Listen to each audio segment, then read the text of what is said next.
नमस्कार। विवाह के विरोध में आप सबों का स्वागत है। मैं सेन विनोद आज फिर आपके सामने रूबरू हूँ। आज की महत्वपूर्ण खबर के ऊपर अपने विचार आपके साथ साझा करें। जी हाँ,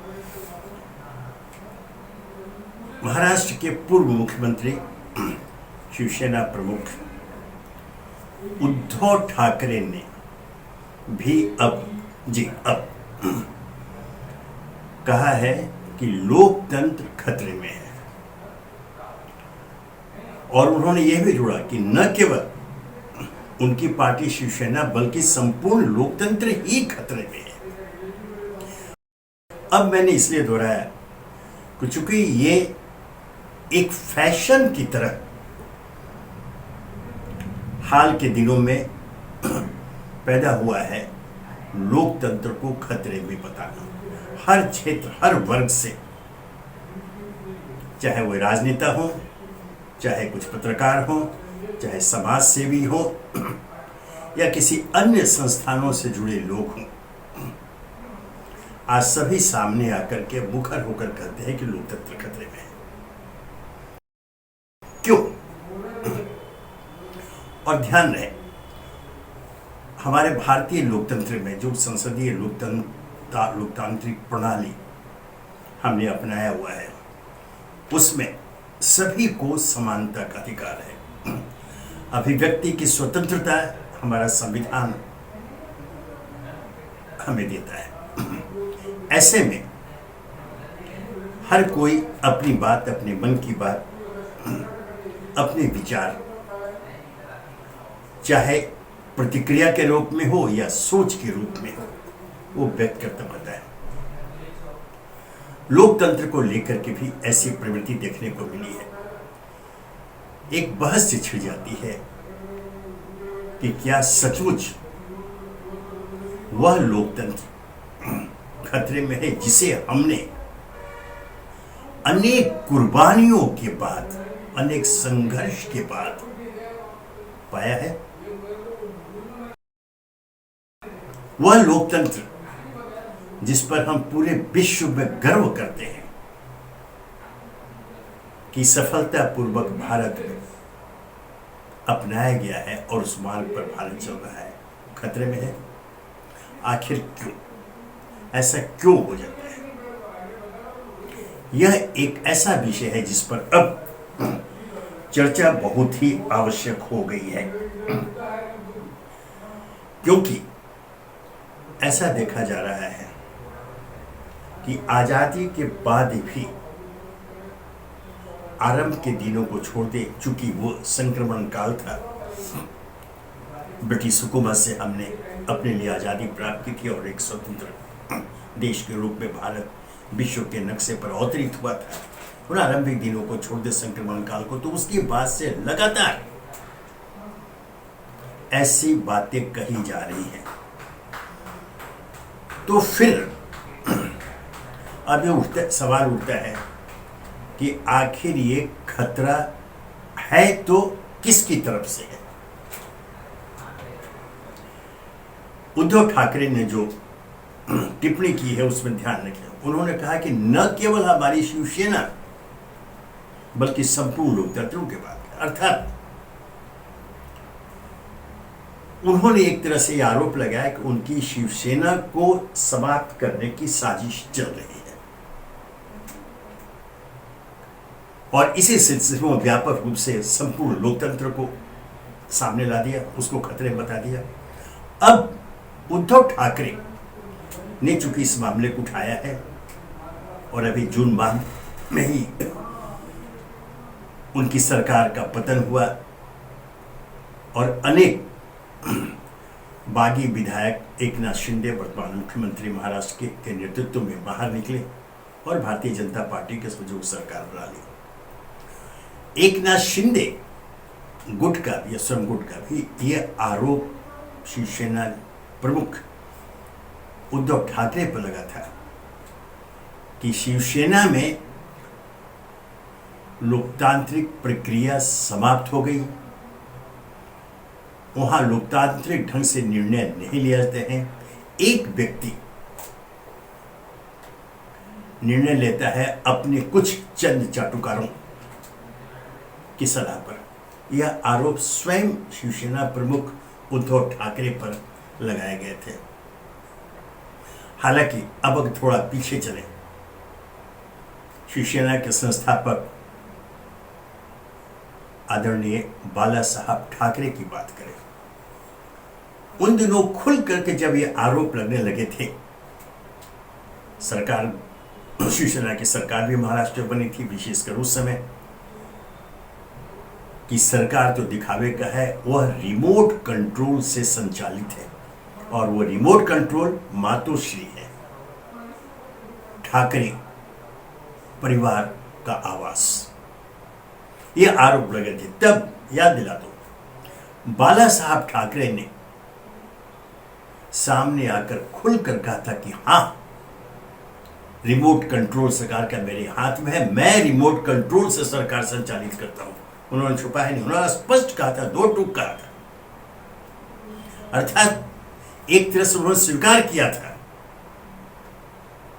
कि जो लोकतंत्र का स्वरूप, जो परिचित स्वरूप है, जो परिभाषित है हमारे संविधान में, उससे कहीं पृथक शिवसेना अपनी सरकार का संचालन करती है। अर्थात कहीं न कहीं लोकतंत्र वहां भी हाशिए पर रखा गया था। तो फिर अब उसी परिवार से उनके उत्तराधिकारी बाला साहब ठाकरे के उद्धव ठाकरे अगर लोकतंत्र को खतरे में बात करते हैं, तो यह थोड़ा विचार का प्रश्न होता है कि यह पूर्वाग्रह ग्रसित विचार है। सच यह है कि उन्होंने जो कहा है कि उनकी शिवसेना को खतरा है, यह माना जा सकता है, चूंकि यह सभी जानते हैं कि महाराष्ट्र में भारतीय जनता पार्टी के निशाने पर अभी शिवसेना है और एकनाथ शिंदे को अगर मुख्यमंत्री बनाकर सामने रखकर भारतीय जनता पार्टी अपनी मंसूबे, शिवसेना को समाप्ति के मंसूबे को पूरा करना चाहती है, तो यह किसी से छुपा हुआ नहीं है। यहां पर उद्धव ठाकरे सही है कि उनकी शिवसेना खतरे में है। वो इसकी बात करें, अगर व्यापक लोकतंत्र की बात करते हैं तो वह एक राष्ट्रीय बहस का मुद्दा बना, क्योंकि जैसे मैंने कहा कि चाहे कांग्रेस हो, चाहे भारतीय जनता पार्टी हो या अन्य क्षेत्रीय दल हो, इक्का दुक्का को छोड़ दें तो किसी भी पार्टी में आंतरिक लोकतंत्र नहीं है। सभी जगह कोई एक ऐसा व्यक्ति है, एक ऐसा नेतृत्व है जिसकी इच्छा सर्वोपरि होती है और उसकी इच्छा, उसकी समझ, उसकी सोच के आधार पर ही पार्टी चलती है। लोकतंत्र वहां भी हाशिए पर है। सर्वाधिक दुखद कालखंड कांग्रेस शासन के जमाने में, जब इंदिरा गांधी प्रधानमंत्री थी, तो आपातकाल का कालखंड आया था। पूरे लोकतंत्र को ध्वस्त कर दिया गया था, लोगों के मौलिक अधिकार तक स्थगित कर दिए गए थे। वह सर्वाधिक काला अध्याय आज भी मौजूद है इतिहास के पन्नों में। तब लोकतंत्र समाप्त हुआ था। लेकिन जैसा मैंने कहा कि देश की जनता लोकतंत्र के खिलाफ किसी साजिश को कभी सफल नहीं होने देगी। आपातकाल के दौरान शक्तिशाली इंदिरा गांधी को भी यह एहसास भारत की जनता ने दिला दिया था, जब उनकी सत्ता को उखाड़ फेंक और स्वयं इंदिरा गांधी को अपना चुनाव हारना पड़ा था। यह भी इतिहास के पन्नों में दर्ज है। वैसे में उद्धव ठाकरे ने बात उठाई, ठीक है अपनी जगह, लेकिन आश्वस्त रहे। लोकतंत्र पर प्रहार होते हैं वैसे तत्वों के द्वारा, वैसे वर्ग के द्वारा, वैसे गुट के द्वारा जो कहीं न कहीं तानाशाही सोच से संचालित है। लेकिन वे भूल जाते हैं, जैसे मैंने उदाहरण दिया, भारत की जनता अपनी अर्जित लोकतांत्रिक पद्धति का त्याग नहीं कर सकती, इसके खिलाफ किसी साजिश, किसी षड्यंत्र को स्वीकार नहीं कर सकते। लेकिन एक बात तो है,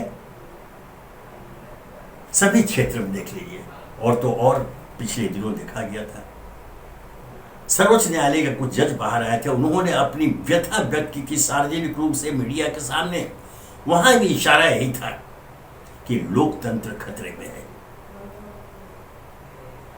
ऐसा है तो कहीं न कहीं तथ्य तो अवश्य है। वर्तमान शासकों के ऊपर, अर्थात केंद्र में सत्तारूढ़ भारतीय जनता के पार्टी के ऊपर ऐसे आरोप लगते रहे हैं कि वे लोकतंत्र के वर्तमान स्वरूप में आमूल चूल परिवर्तन चाहते हैं। ऐसे आरोप लगते हैं, कई बार लगे हैं। इस पर हम चर्चा भी कर चुके हैं, लेकिन चूंकि उद्धव ठाकरे ने पुनः इस बात को उठाया है, हमें दोहराना पड़ रहा है कि इस लोकतंत्र को खतरे की वजह कोई एक व्यक्ति, एक दल नहीं है, सभी है, सभी इसमें शामिल हैं। और यह उस समय तक चलता रहेगा जब तक सही अर्थों में परिभाषित लोकतंत्र को वे नहीं अपना लेते हैं। अपनी व्यक्तिगत इच्छाएं, महत्वाकांक्षाएं को हाशिए पर रखकर आप पहले लोकतांत्रिक पद्धति को स्वरूप प्रदान करें। आपकी व्यक्तिगत इच्छा हो सकती है, ये हमारे लोकतंत्र है, जो आपकी उस इच्छा की पूर्ति भी लोकतांत्रिक माध्यम से की जा सकती है। तानाशाही एकमात्र माध्यम नहीं है। इसके लिए भी आपको पारदर्शी सोच और पारदर्शी कदम अपनाने होंगे। आप अपने हॉल खोल देखें, वैसे तत्व, वैसे लोग मिल जाएंगे जो इसके सरल उपाय, अर्थात बगैर लोकतंत्र को खंडित किए, बगैर लोकतंत्र को निशाने पर लिए आपके विचारों को लागू किया जा सकता है। लेकिन जब आप लोकतंत्र पर आक्रमण करेंगे, लोकतंत्र के स्वरूप में परिवर्तन करना चाहेंगे, तो आप सफल कदापि नहीं होंगे। मैंने परिवर्तन की बात अगर की है तो इसलिए ध्यान रखें, स्वयं हमारे संविधान में अब तक अनेक संशोधन हो चुके हैं आवश्यकता अनुसार। समय के साथ जब संविधान बना था और आज, समय के अनुसार कुछ समाज की, देश की, लोगों की मांग होती है, उचित मांगे होती है। उन्हें पूरा करने के मार्ग में अगर कोई संवैधानिक प्रावधान बाधा बनकर सामने आता है, अवरोधक बनकर सामने आता है, तो उसमें संशोधन होते हैं। वही स्थिति लोकतंत्र के साथ है। मैंने कहा कि बगैर लोकतंत्र की परिभाषा को लांछित किए, खंडित किए, कलंकित किए सभी इच्छाएं पूरी की जा सकती हैं, लोकतांत्रिक मार्ग से की जा सकती हैं। इस पर व्यापक चिंतन मनन करें। लोकतंत्र खतरे में है, निसंदेह खतरे में है, क्योंकि कहीं कोई बैठा हुआ नहीं चाहता है कि लोकतंत्र का वर्तमान स्वरूप सफलता प्राप्त करता रहे। वह इसीलिए इस पर आक्रमण करता है। समय समय पर कुछ ऐसे निर्णय लिए जाते हैं, ऐसे कदम उठाए जाते हैं, जिससे उद्धव ठाकरे जैसे लोगों को सामने आकर कहना पड़ता है कि लोकतंत्र खतरे में है। तो अब उद्धव ठाकरे के बात को मैंने कहा कि इसके दो हिस्सों में बांटी है। एक खतरे में शिवसेना, दूसरा लोकतंत्र। शिवसेना खतरे में है, यह सभी जानते हैं। शिवसेना को निशाने पर लिया जा रहा है, यह सभी जानते हैं। आप उसका बचाव कीजिए, और इसके बचाव के लिए आपको अपनी नीतियों, अपने कार्यक्रमों को लेकर जनता के बीच में जाना होगा। अगर जन समर्थन आपको मिलता है तो फिर कोई आपको नुकसान नहीं पहुंचा सकता है। पहले आप जनता का विश्वास जीतें, और यह शर्त हर राजदल पर लागू है। जब तक आप जनता का विश्वास नहीं जीतेंगे, आप पर अविश्वसनीयता का तमगा चस्पा रहेगा, और जब तक आप जनता के नजर में अविश्वसनीय बने रहेंगे, लोकतंत्र के हत्यारे के रूप में आपको कटघरे में खड़ा किया जाता रहेगा। इस बात को आप जान लीजिए। सो कहने का तात्पर्य यह है कि न केवल शिवसेना या उद्धव ठाकरे, हर राजदल और हर राजदल का के नेता, उसका नेतृत्व इस पर चिंतन मनन करे कि आखिर लोकतांत्रिक भारत में लोकतंत्र को खतरे में क्यों बताया जाता है। कारण सामने है, उसका निराकरण करें। यह आपका दायित्व है, आपका कर्तव्य है, आपका धर्म है, क्योंकि जैसा मैंने कहा कि लोकतंत्र के ऊपर कोई भी समझौता भारत को मंजूर नहीं है। अतः शिवसेना प्रमुख उद्धव ठाकरे के शब्दों को एक बार वहां से सूत्र पकड़ते हुए आप आगे बढ़ें, और हमेशा के लिए उस स्थिति का आप ध्यान में रखते हुए, उस स्थिति को ध्यान में रखते हुए उसके निराकरण के उपाय करें, ताकि भविष्य में लोकतंत्र पर खतरे की बात कभी नहीं उठाए। जो वर्ग,